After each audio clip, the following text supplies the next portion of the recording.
What makes the good life the good life? This podcast is on a mission to find out. So join us as we explore the Heartland's best and most honest voices.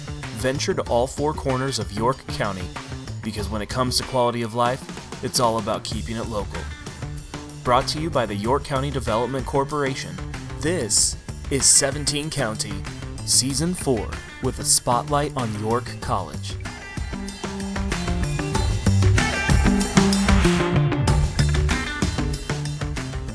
Thank you for joining us today. Be sure to like, subscribe, and review our podcast.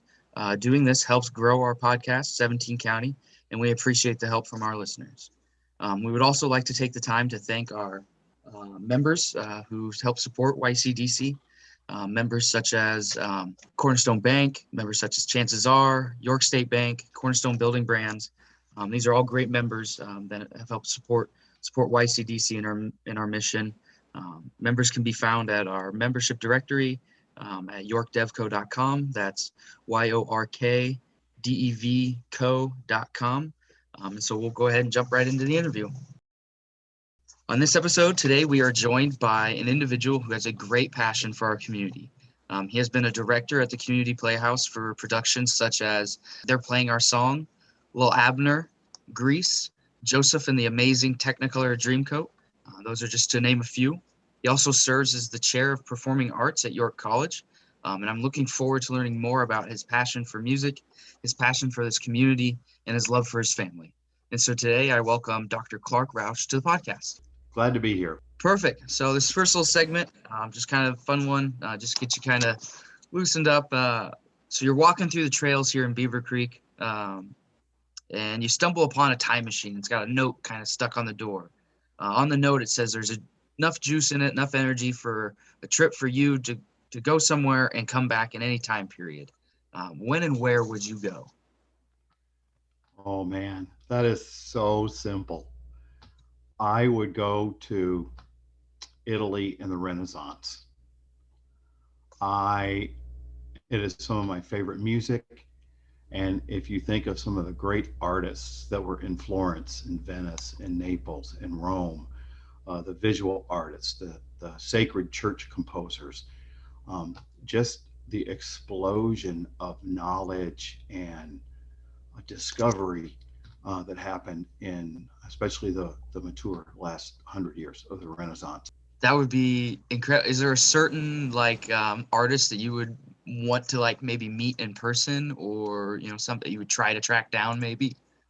Well, the composer that I would be Palestrina, and I do know that he accrued the moniker Palestrina because his full name is like Giovanni Pierluigi della Palestrina, and Giovanni is like Italian for John. Apparently there were a bunch of Pierluigis, and so Dalla Palestrina means the John Pierluigi from Palestrina. And Palestrina is approximately 15 miles east of Rome. And I know if I ever got to see his birthplace, I would probably just weep because he just is so important in my musical life. That's awesome. That sounds like quite the plan already. You've kind of already envisioned up, but that's a great answer. So we'll take it back kind of a little bit closer time period, but still some modern history. So talk to me a little bit about life in West Des Moines. That's where you grew up from what I've kind of researched. So talk to me a little bit about life in West Des Moines and growing up there. It was really fabulous.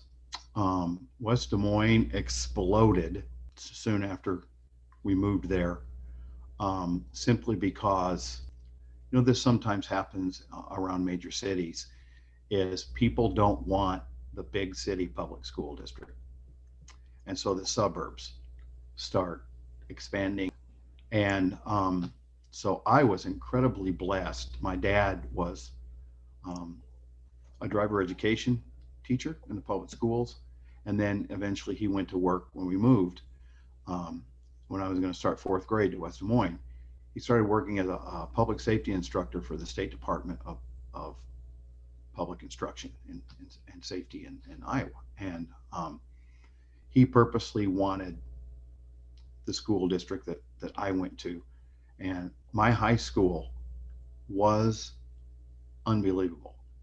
We had a practice football field, track and field, and we had a performance stadium. The girls had a separate gym than the boys.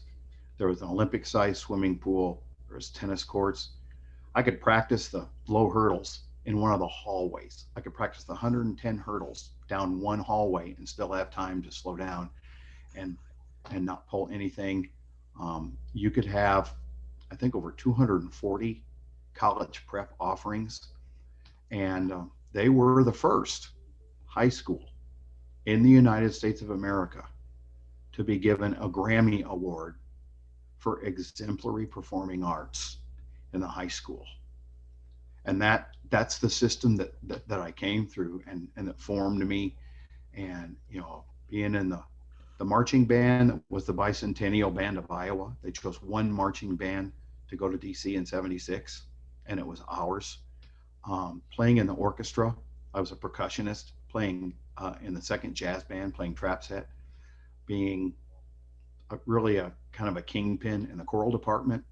All those things just incredibly shaped me and formed me and prepared me for college. And, mom and dad were probably what I would consider old school, and it worked for them. It didn't work for my wife and I. That wouldn't have worked at all. But it was kind of Ozzie and Harriet left over, kind of stuff, or Ward and June Cleaver kind of stuff. And mom stayed at home until I went to college, and they needed some more money. And it was just, so blessed. I graduated with 3 degrees and had no debt from any institution because of the help they gave me and because of what I was able to contribute. And so it was just a really a great atmosphere to grow up in.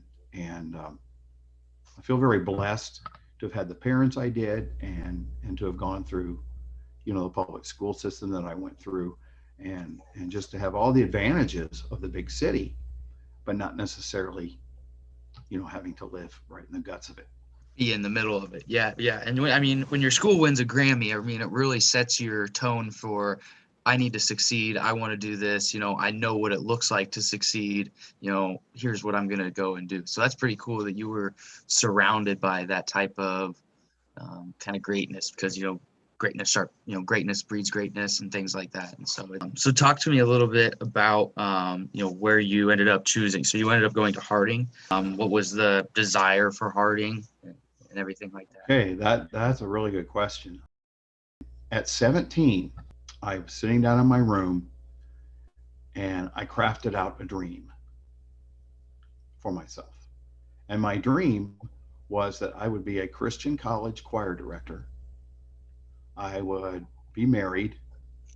I would have 2 children, and I would have an earned PhD.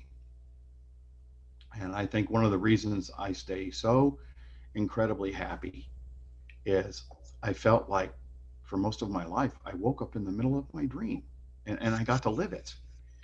And so being raised in the faith system that I was, Harding was attached to that. And at the time I was making my decision on where to go. The Church of Christ had colleges and universities across America. And in those, there were a total of 19 choirs. Some schools had 1, some had 2, some had 3.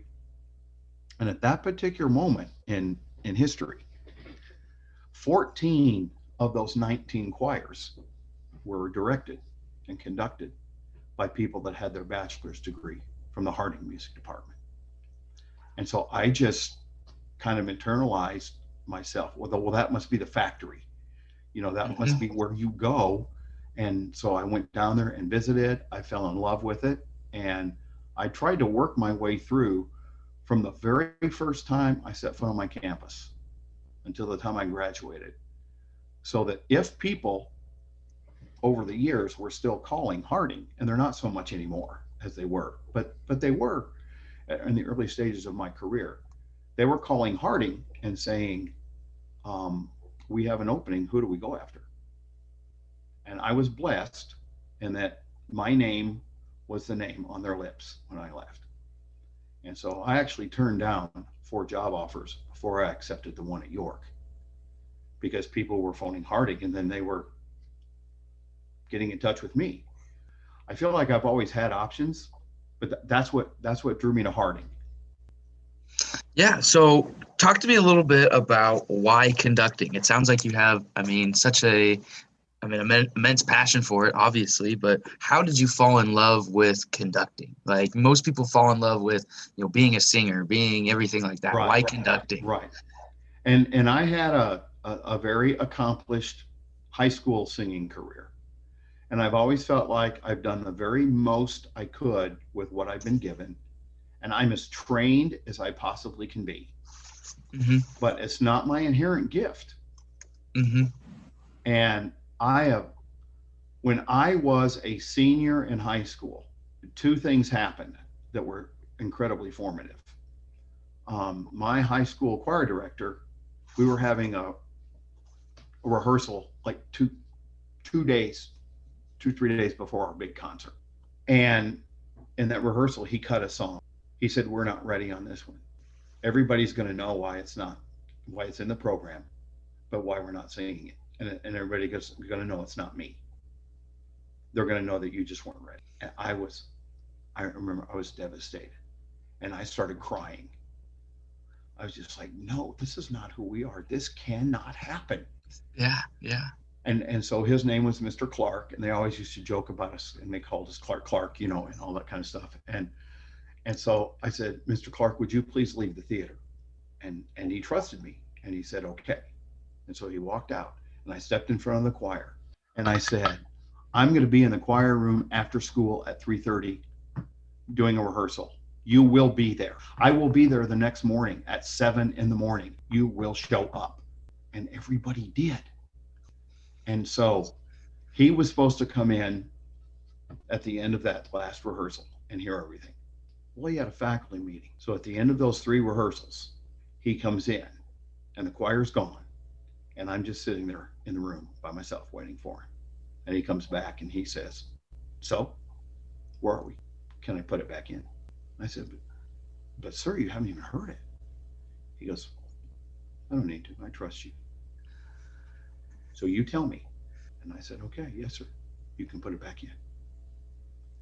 And that was in the fall semester. And then in the spring semester, he gave me a piece and let me rehearse it with a women's ensemble.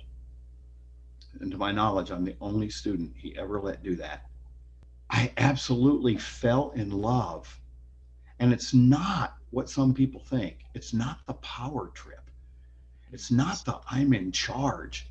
It's being connected to the music and leading other people who love to sing and giving them a community and giving them a safe space and allowing them to do something corporately that is so different and more majestic than even just singing something by themselves. They could not do it without each other. I'm just blessed to be the one to facilitate that. And from that point on, I just like, man, this is what floats my boat. Way more than just putting me in the spotlight. No, put the group in the spotlight. Mm-hmm. No, that's really cool. That's it definitely shows a lot about that type of position, and everything. So what is, when someone is doing this, what, sorry for the listeners, but I'm moving my hands up and down and doing what you think as a conductor would do. What is that? What is a person doing when they're doing that? Because to everyone else, you're just moving your hands. Right. We are using our arms to interpret the music, to set the tempo, to show the style, to show the articulation, to show when we're getting louder, when we're getting softer, when we're getting faster, when we're getting slower, cutoffs, entrances, cues. So you have to know the music kind of inwards, outwards, backwards, front to back in order to kind of lead these people, because you have to know what's coming up based upon the sounds and everything, and everything like that, more or less, right? Absolutely. You have to have in your head the finished product. And so then you're constantly looking at the score and listening with your ears. And I call it the glory of the ordinary, is we just have another rehearsal in which we're going to try to make incremental steps between what I hear and where we need to be. And I am telling you, the first time in rehearsal, when my ears hear what my head and my heart envisioned, it is absolute magic. It is so awesome when your choir realizes that that is happening as well. And that's why I love rehearsing so much, is I'm scared to death if the first time that happens is in performance. My goodness, that means it hasn't happened yet, and we're depending on that, and no. So I love rehearsing, and I love that process. That to me is so much fun. How can I craft a safe space for everybody where they can be expressive and communicative and vulnerable and artistic, and they can love the process of getting to where it is they know we couldn't have gotten without the hard work and effort. But it's fun, and they do it again, and they tell other people you should come join us. You graduated Harding in 81. You went on to get your master's, and what did you end up getting your master's in? It was in music education. I went back to my home state of Iowa because they had a top 10 music education program and a top 10 choral conducting program. And I fused those two degrees as much as humanly possible, and went back and got my master's in 2 semesters in the summer.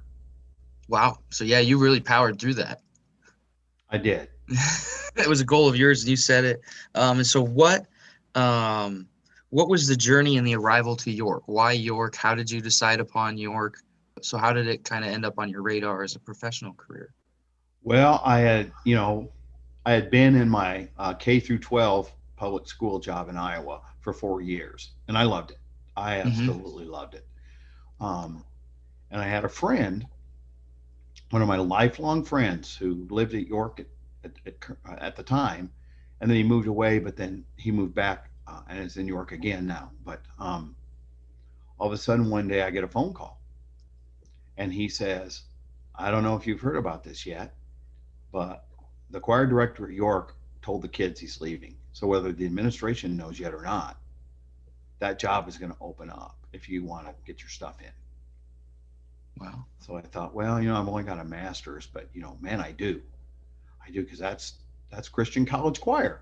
At the time, York was only a 2-year school, but still, I just like, this is it. And a couple of weeks later, I'm interviewing.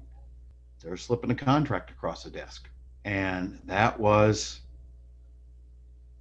April of 1986. I think my wife thought it wouldn't be as permanent as it has been, but it has been. And I'm fully aware there may be tons of people that would be like, man, if he would leave, we would help him pack. But it is just, I felt called to be here. And I've had job offers at other places, but bigger is not always better. And family is important to me. And this community is absolutely an amazing place to raise a family and to be in community with other people. And there's just something about knowing when you're where you're supposed to be. And I just wanted to create something I couldn't afford to leave, and really build and grow something. And I think that has happened. And so currently I am certainly the longest employed faculty member. This is year 35.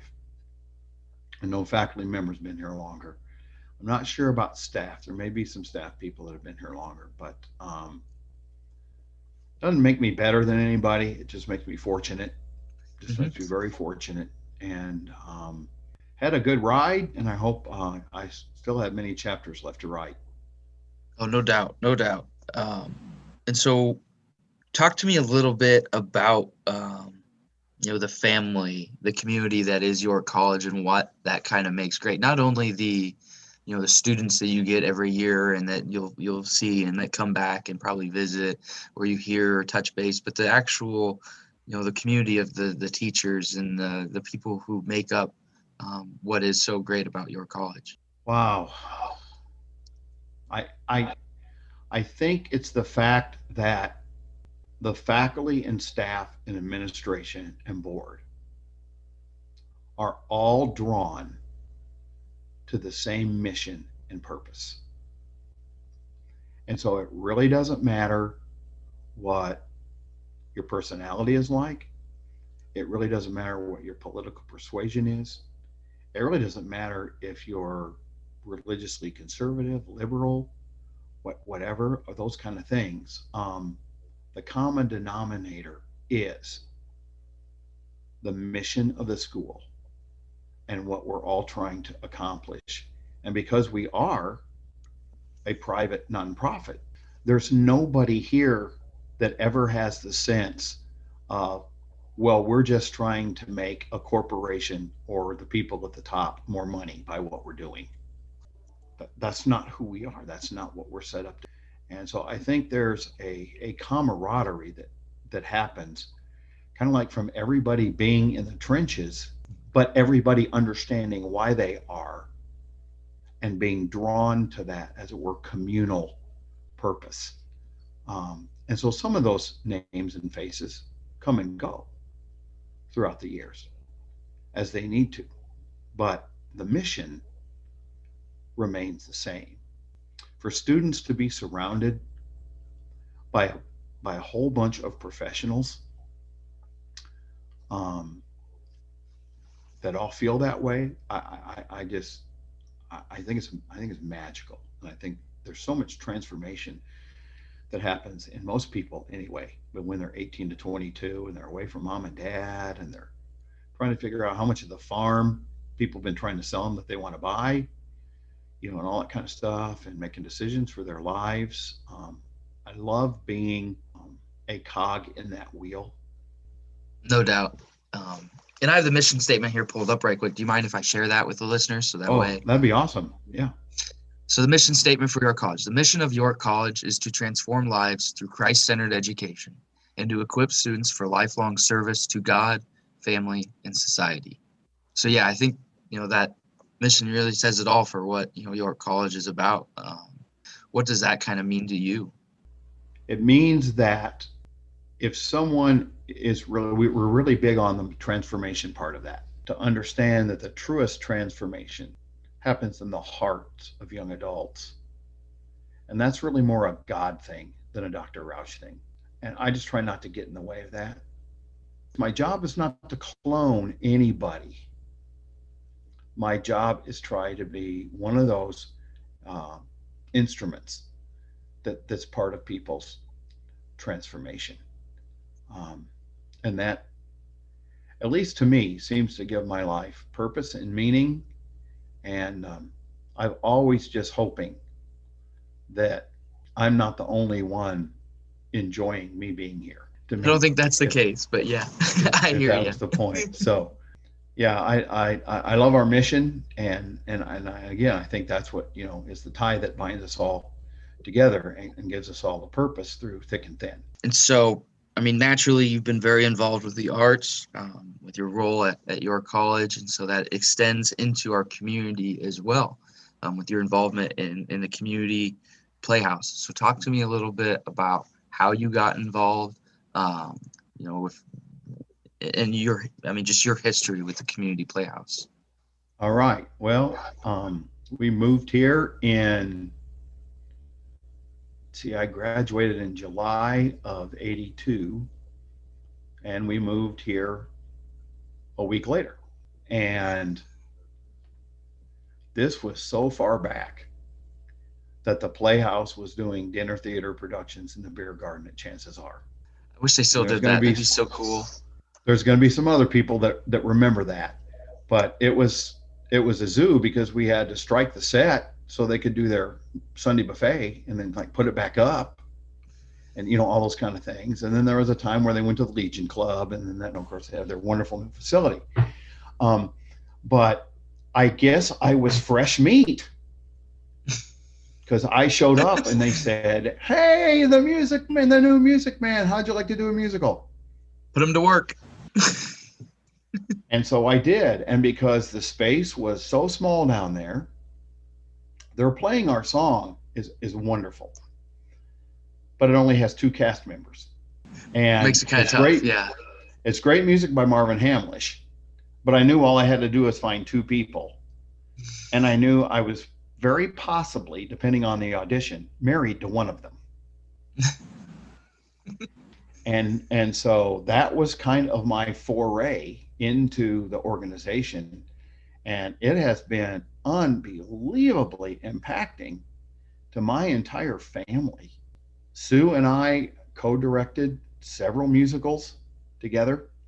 All of my family has been in multiple productions, not necessarily all of us together in all of them, but sometimes all of us together in all of them. And had some absolutely magical moments because you're building this temporary community of people that love to perform, and you're trying to provide a space for them to do something that they love. And I remember the year we did Grease. We did the friendly version, and we tried to cast it with as many junior high and high school people as possible so that it was really, really, really authentic. And oh man, the parents we got to work with, and that was when the Yorkshire was still renting the high school theater for their productions in the summer. It's a big production, lots of people coming in to see it. And both of my sons were in that. I was musical director. My wife was director. My oldest son played the John Travolta role, and my youngest son played Johnny Casino, and came out and did the hand jibe stuff in a pink tux jacket. And it was just magical to take all those high school students from the area and to be able to work with them. And then, oh man, when we did Joseph, I think that was the last big one they ever did there. And man, we did that thing up right. We had body mics on people, and we had my wife was a narrator. It was just, we had people in the reception line saying we ought to go on tour. There's stuff in Omaha and Lincoln that isn't this good. Why do people in York not realize it? All that kind of stuff. We had a full band that I rehearsed with in the day, and we had a children's choir for Close Every Door for Me. And I had them walking up the aisles with candles and coming up on stage. And of course, magic in almost any town is you get kids involved. Mm-hmm. And you're going to pack your audience. And so I believe by the time that rehearsals for set, for cast, for crew, for backstage people, for people that helped with the set, for costuming, for everything, I believe there were over 40 families that were involved in making that production happen that summer. And that to me is magic, And then when I did the taffetas for them, oh my gosh.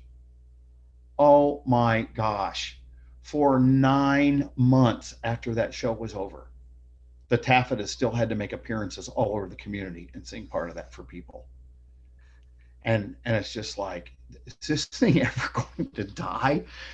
I just, but again, it's magic. And it was a review of 1960s music.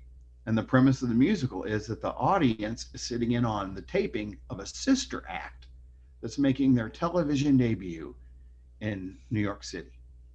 I played the piano for that. And one of the most magical things in my musical life was as those ladies sang their way through all of those songs from the 60s. you could see the folks that dated and married in the 60s. Because as I would look up from playing the piano and we would get to their song, I would see them reach across and join hands or squeeze each other's hands or look at each other and smile and remember. And I mean, the production was just so good. But also, music is so evocative and so tapped into our memories that was just a treasure trove. It went far beyond just making good art. And it was really providing memories for some of our older citizens to kind of relive their younger years. And it was absolutely precious in my life. And we just keep getting drawn back in. We love the organization. My wife was president of it for years. My youngest son directs and writes shows for them currently. All of us have been very involved in the Yorkshire throughout the years. And that was actually the memorial when my wife passed away was for the Yorkshire, to hopefully allow them to do some things for people that wanted to remember Sue that necessarily wouldn't be in their normal budget. Life here in York County, building a family here, what makes it so great, and why did you choose to build your family here and stay here? I love how many people in this community embrace the fact that it takes a village. And one of the greatest anecdotes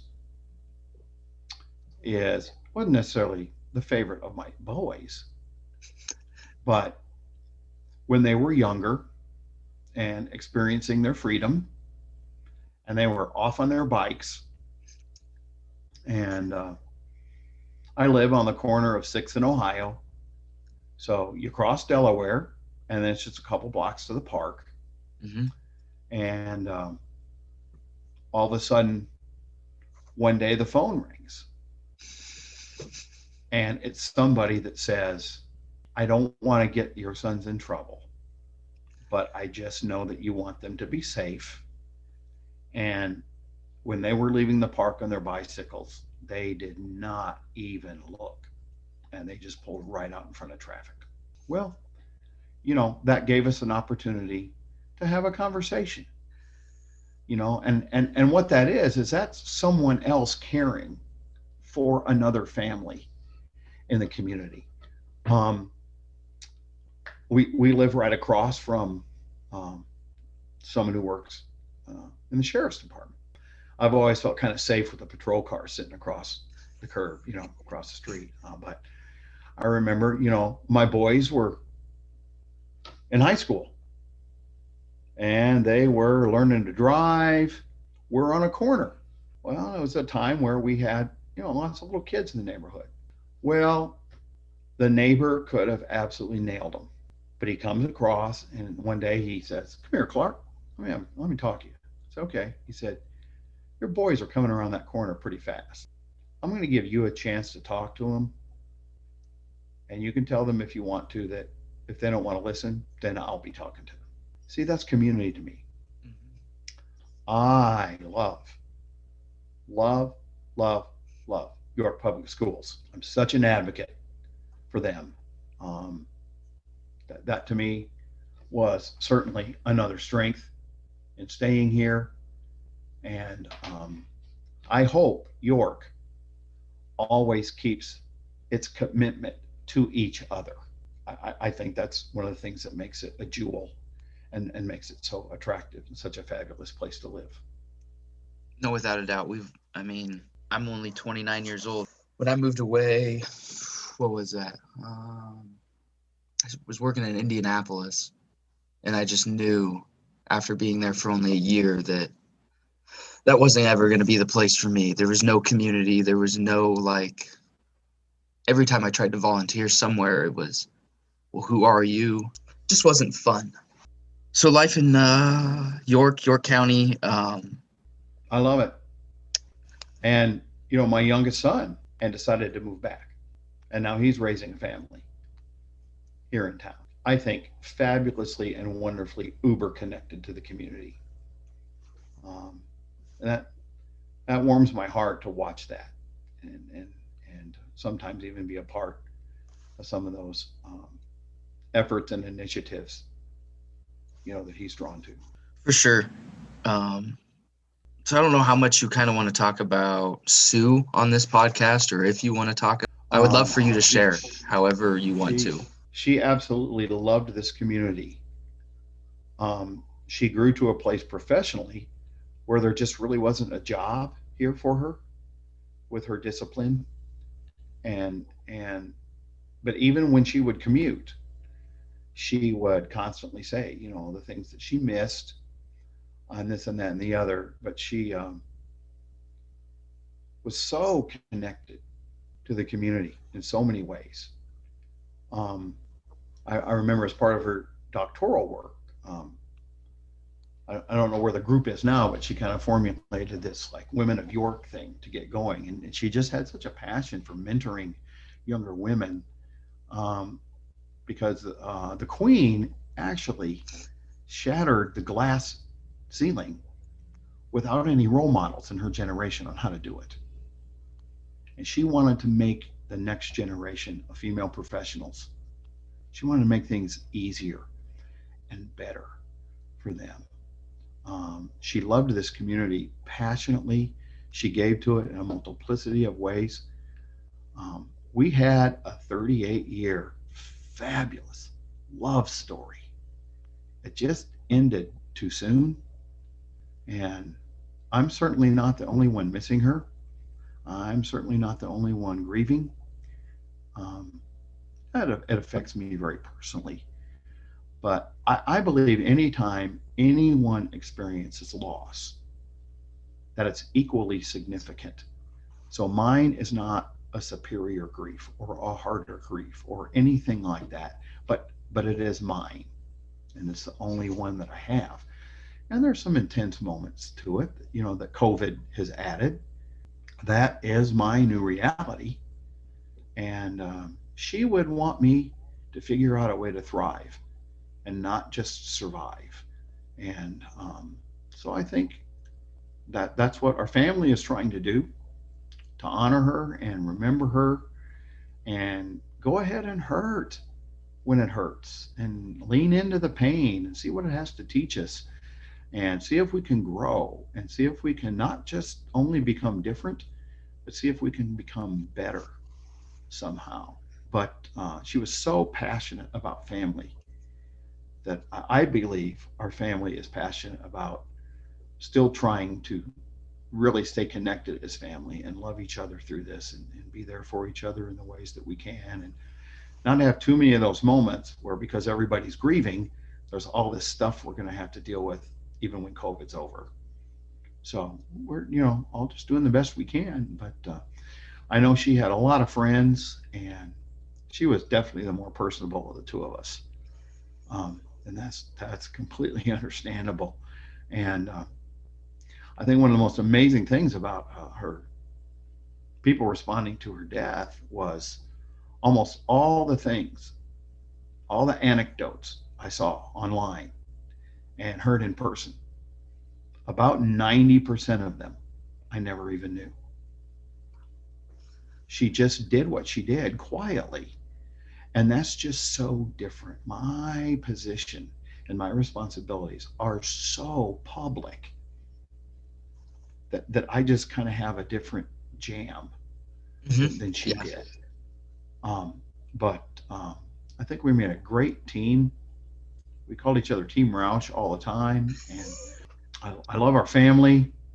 I think we did a good job there. They may argue with me. They can do that. But it's just been such an honor for us to be here. And so now, I learned to be here with the memories and just not the physical presence. Yeah, and I'm sure there's a lot of other people in the community, like you said, that are missing her and everything like that. This community misses her, and we just need to make sure we do everything we can with legacy and everything like that, honor her legacy and everything. And so working towards that. So this last part of the interview, I just kind of want to jump into some rapid fire questions. These are just some fun questions to kind of round out the interview. Sure. First one here is favorite restaurant in York County. Is there a certain place? Wendy's. Wendy's. What about Wendy's? You just always been a Wendy's guy, the Frosties? Yeah. What not about it? Okay, there we go. Okay. Exactly.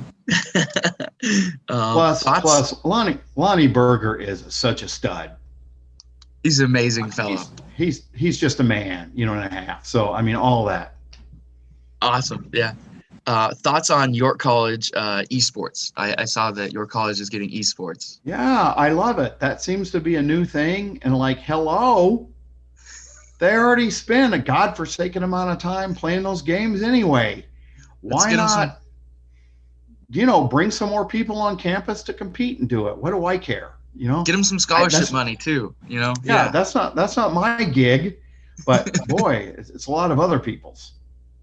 Maybe there's a singer though that'll be coming out of esports. You never know. That'd be favorite meal here in either a homemade meal or if there's a meal that you love to go get. What's kind of a favorite meal of yours? Oh, it would be homemade, and it would not be me making it.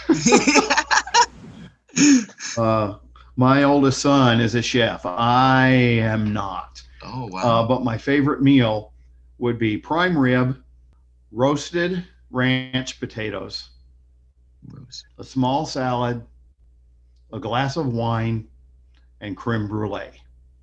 Oh, that sounds quite the meal. It is. That would be perfect.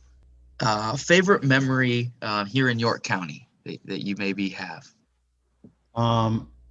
Actually, twice through the Chamber of Commerce, I brought the touring Omaha Symphony Chamber Orchestra to the community, and both times my choir got to perform with them, and that was just epic. I remember when I was younger going to up at the high school a symphony. That may be what it was. Yep. Yeah, it would have been about 20 years ago. Yeah. Favorite county or local event? What's something that you're always looking forward to? Something that takes place? I actually love the farmers market. Farmers market. I love supporting the local people. I love seeing the products and crafts and all the creativity that show up, and being able to buy some fresh produce. Next segment here is just kind of a fun little segment kind of going on, talking about, with so much negativity kind of out there in the world, kind of what kind of makes us happy currently in our lives. So I'll kind of go first and share what kind of is making me happy. And just the other day I was driving around town, and I happened to be up by the middle school. I say the new middle school here in town, but it's the middle school now. And so I was driving by the middle school and the elementary school, and I saw all the dirt work that's being done for Shadowbrook, that new community being built here in town. For there's a bunch of houses that are going to go up in there. So I'm very excited and looking forward to that new community being built, and all the people that welcomes into our community. And what about you, Clark? Well, for me, it's family. Mm-hmm. That's so life-giving for me, and to share family life. It's always been important to me, but it has taken on a new level. Yeah, certainly this year all of us, not you, but everyone has kind of noticed that some of the things that we took for granted, took advantage of, we're certainly kind of realizing that for sure now this year. And then, I just want to thank you for your time, and then I'll leave you with the closing words for the day. If there's anything you want to leave us with, some a nugget, if you will, some words of wisdom or anything like that, I would just leave it to you, and the floor is yours. All right. Well, I'm a big believer in mantras and in constantly seeing certain things. So I'm going to look up on the wall in my study, and I'm going to read passion. There are many things in life that will capture your eye, but very few will capture your heart. These are the ones to pursue. These are the ones worth keeping. So figure those things out and live your life filled with the things that capture your heart. Well, thank you, Clark. I appreciate that. Taking the time today and sitting down with us and everything like that. So thanks for your time today, Clark. You're welcome. I appreciate the opportunity.